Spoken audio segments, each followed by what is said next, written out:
Bonjour Jean-Marc, Bonjour. merci d'avoir accepté cette, alors, pas interview, mais cette rencontre avec le Langer Express. Et moi je trouvais que c'était important parce que je vais te laisser te présenter. Et c'est important parce que tu es nouveau commerçant avec ta compagne. Et en plus tu prends part à la vie artistique et locale à travers cette exposition et d'une passion que tu as, mais on en parlera. Je te laisse te présenter. Bonjour Jean-Marc. Nouveau arrivant à Langeac, enfin nouveau depuis un an, on s'est installé, on a ouvert le salon de thé un peu resto chez Flader. Et, euh, et donc, par connaissance, en faisant connaissance avec Elisabeth Chastagnol, qui est à la médiathèque centrale du Puy, qui m'a invité à une journée de formation sur la musique au cinéma. Et, euh, Et voilà, et je lui avais dit que c'est une expo que j'aimerais bien monter à Langeac. Alors ça a pris un petit peu de temps, ça a pris un an à se mettre en place parce que j'avais toutes ces affiches et au lieu qu'elles soient dans des cartons et dans le grenier, c'était le but, c'était de les faire partager au plus grand nombre possible et pour refaire redécouvrir toutes ces affiches mythiques, iconiques. Le cinéma, bon, je pense que le cinéma en soi-même, c'est une passion, mais alors les affiches qui sont très très très belles et dans un état de collection fantastique, mais on en a parlé, tu demandes un procédé dessus. Oui, en fait, c'est les affiches qui parfois sont un petit peu dégradées ou qui demandent une petite restauration. On les entoile. En fait, c'est l'entoilage. Donc, il y a des entoileuses. Euh, il faut choisir les bonnes parce que c'est tout un art. Et voilà, et elles redonnent toute la splendeur à l'affiche.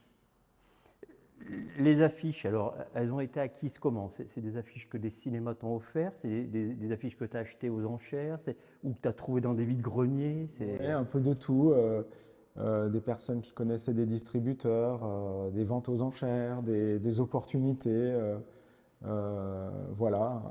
Et au fur et à mesure, une connaissance de plus en plus approfondie sur la collection Hmm. d'affiches, parce que c'est quand même les ressorties, les différentes affiches. On peut avoir trois fois la même affiche du même film, euh, des rééditions.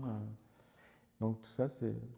Aujourd'hui, alors on viendra après sur cette exposition, mais pour bien pas, d'où vient cette passion? Et j'ajouterai une question, est-ce que tu es toujours en recherche d'affiches?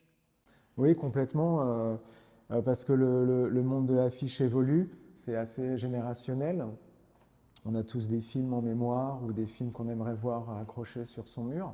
Et, euh, et, et les premières affiches de Metropolis ou King Kong de 1900 Oui. jusqu'à aujourd'hui, les derniers films oscarisés ou qui vont laisser une empreinte. Euh, bah, toutes ces affiches, en fait, elles ont une histoire. Et, et donc, je suis toujours à la recherche de nouvelles affiches. On passe le message. Si des personnes, il suffit de contacter le restaurant chez Flader, enfin le salon de thé chez Flader, s'il y en a qui ont des affiches qui pourraient t'intéresser. Ah oui, oui, avec Voilà. plaisir. C'est toujours sympa d'en découvrir des nouvelles, de partager. Voilà. Et Et, donc la première, cette passion de collectionner les affiches, d'où elle te en fait, vient? on a l'impression enfin, personnellement, j'ai l'impression d'avoir une partie du film, c'est de posséder une partie du film en fait. C'est comme si, voilà, il y a le film en lui-même, il y a la bande, et l'affiche fait partie du processus Non, du film, quoi. non. Voilà. Et puis, ces grandes affiches 120, 160, euh, elles parlent, quoi, quand on les regarde. Surtout qu'il y a des affichistes connus qui ont fait des superbes affiches, quoi. Oui, aujourd'hui, il y a des très très belles affiches et il y en a qui restent. C'est vrai qu'on reste marqué sur un film. Je pense qu'il y en a qui doivent avoir des valeurs considérables aujourd'hui. Certaines doivent être très rares et ça doit Ah oui, prendre une oui, c'est sûr. valeur. Donc après, ça reste un objet presque intouchable pour certaines. Metropolis ou Casablanca, donc les affiches américaines d'origine, on parle de centaines de milliers d'euros, c'est incroyable, Mm. parce qu'elles sont rares en fait. Les tirages ont été perdus, donc c'est la rareté qui fait, et puis la popularité du film qui fait que l'affiche va devenir un peu iconique comme ça. Mm.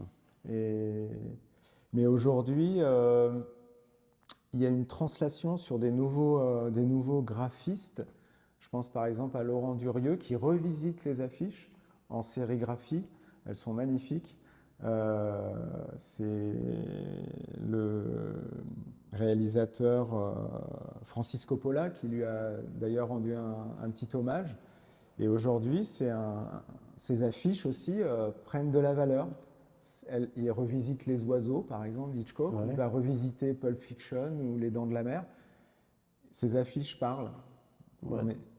On est dans Ah, un monde différent. c'est vrai qu'aujourd'hui, les affiches qui sont là, alors je mettrai quelques photos, j'ai quelques photos d'avant, elles nous font plonger dans le film en fait. Ces affiches-là, quand on revoit, ça rappelle plein de souvenirs. Alors on est à peu près de la même génération, ce qu'on disait. On a Goldorak qui est sur ma gauche, on a La Belle et le Clochard, elles sont fantastiques, elles portaient, c'était un des moyens de communication qu'il y avait à l'époque. Oui. Aujourd'hui, on a les réseaux, on a tout, donc les affiches se noient. Enfin, je trouve qu'elles sont un peu moins belles, ça reste que mon avis, mais toutes ces affiches c'est des œuvres d'art entières, elles-mêmes. Déjà l'affiche est une œuvre d'art, Oui, c'est hormis vrai. le film. Oui, c'est vrai. Le... C'est pas qu'elles sont un petit peu moins belles aujourd'hui. Il y en a Non. certaines qui sont même plus belles que certaines de l'époque, Ouais. mais, euh, mais certaines ont laissé une trace comme ça. Il y a aussi le papier est différent aujourd'hui. Les affiches qui sortent ont un papier différent. Elles se tiennent moins bien dans le temps. Elles sont Mm. sûrement dégradées plus facilement. Euh, mais oui, oui, c'est vrai que ces affiches-là, il y a un petit côté pop culture. Oui. King Kong. Euh, Ah, ouais, ouais, ça rappelle, c'est des souvenirs en fait qui reviennent. L'expo donc, qui s'est terminée, on le fait parce que nos deux agendas n'ont pas permis de nous faire pendant, mais bon, je mettrai des photos. Mais cette expo, comme je te l'ai dit, elle a été fantastique. Elle a eu une scénographie fantastique. Euh, la salle, cette salle de la médiathèque, je remercie à chaque fois mes collègues de la médiathèque, puisque on Oui, travaille en collaboration souvent. c'est vrai, je dois les remercier aussi. Ouais. L'équipe, là, les filles, elles ont Ouais. été super Ouais. sympas. Ça s'est très bien passé et c'était vraiment sympa. Et tu as recréé une ambiance, tu l'avais imaginé, ou c'est quand tu arrives dans la salle, enfin comment tu as travaillé? Moi par exemple, je sais que je travaille sur des projets, je les imagine, je les écris. Comment tu vois, tu es arrivé là, tu avais l'idée tout de suite ou c'est en mettant en place? Parce que on a vraiment, on rentrait dans un cinéma, on rentrait dans quelque chose dans cette exposition. Ouais, c'était important. Je voulais que la scénographie soit sympa, qu'elle corresponde en même temps au lieu. J'ai eu du mal à trouver le procédé pour les afficher en les protégeant, pouvoir les accrocher. Parce que faire des cadres en 120, 160 en plexiglas a été très lourd et puis coûteux. Et là, ce procédé-là a bien fonctionné. Et, voilà, j'avais envie qu'on se retrouve effectivement un peu dans un univers avec les fauteuils, la petite lumière, la chaîne hi qu'on puisse écouter les BO. J'avais envie voilà, que ce soit un peu chaleureux et j'avais déjà un peu imaginé, oui. Je Le- m'étais un petit le- peu projeté. oui, donc parce qu'on pouvait écouter, il y avait, alors il y a plusieurs thèmes, hein. Il y avait la musique, c'est lié à la musique Oui, en aussi, fait, au compositeur, c'est ça. aussi, hein. Donc en fait, l'exposition, la musique au cinéma, donc on mettait en avant les compositeurs qui ont marqué leur temps, Sergio Leone, Vangelis, Herman ou John Williams, Ouais. avec justement en appui les affiches qui venaient, le Brut Truand ou Les Dents de la Mer, ou alors Michel Legrand avec la Ouais. piscine, ou les parapluies de Cherbourg. Et voilà, donc l'idée c'était d'appuyer les compositeurs via les affiches. C'était réussi. Et on a eu aussi, il y avait 200 CD, il y Ouais. avait une trentaine de DVD aussi qu'on pouvait écouter. J'avais pris la photo, donc je mettrai tout ça dessus. Est-ce que cette expo, finalement, là aussi, on en a un peu parlé, elle mérite de voyager. En fait, moi, je trouve qu'elle mérite de voyager. Alors, Mediatek, peut-être qu'elle reviendra un jour. Alors, on sait que on a une équipe là qui est hyper performante parce que je crois que c'est déjà prêt sur un an le programme des expos. S'il y a d'autres villes qui sont intéressées, d'autres endroits, tu serais prêt à faire voyager ton exposition. Oui, alors c'est l'idée, du coup, après avoir fait cette première exposition, ça donne envie d'en refaire une autre, peut-être un petit peu plus étoffée même, puisque j'ai d'autres affiches, je connais aussi des personnes qui en ont d'autres qui pourraient venir appuyer. Est-ce qu'on resterait sur le concept de la musique au cinéma ou choisir de faire des thèmes? C'est vaste, là, pour le coup, c'est très très vaste. C'est très très vaste, hein, on pourrait... Voilà. Mais effectivement, peut-être à Brioude, continuer. Oui, voilà. Ou Brioude, Puy, enfin, Puy, il y a ouais. beaucoup de villes autour. Voilà, donc c'est un message qu'on passe que si les gens nous écoutent, parce que je sais que d'autres villes nous écoutent, ben, ils peuvent aussi te contacter et tu es ouvert à ce que cette expo, d'autres manières, enfin, sur d'autres thèmes, peut voyager. Voilà, avec plaisir. Et l'idée, c'est de promouvoir ces affiches. Ouais. Aujourd'hui, j'ai rarement vu des expositions de grande envergure qui Ouais. mettraient en avant les affiches de cinéma. Et peut-être que ça se fera. Ça sera, ouais. Il y a des beaux musées au Puy, il y a de la place.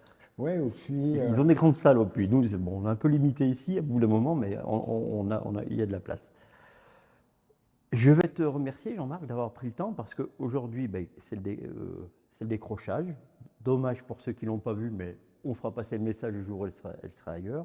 Je te remercie d'avoir pris le temps. Et puis, moi, je le dis, hein, pour tous ceux qui veulent aller manger un gâteau, aller du côté de chez Flader. Et ouais. Comme ça, on pourrait discuter avec Jean-Marc et sa compagne. Voilà. Ouais, avec plaisir. Merci, bon week-end à toi et à bientôt. Toi aussi. Au revoir, à bientôt.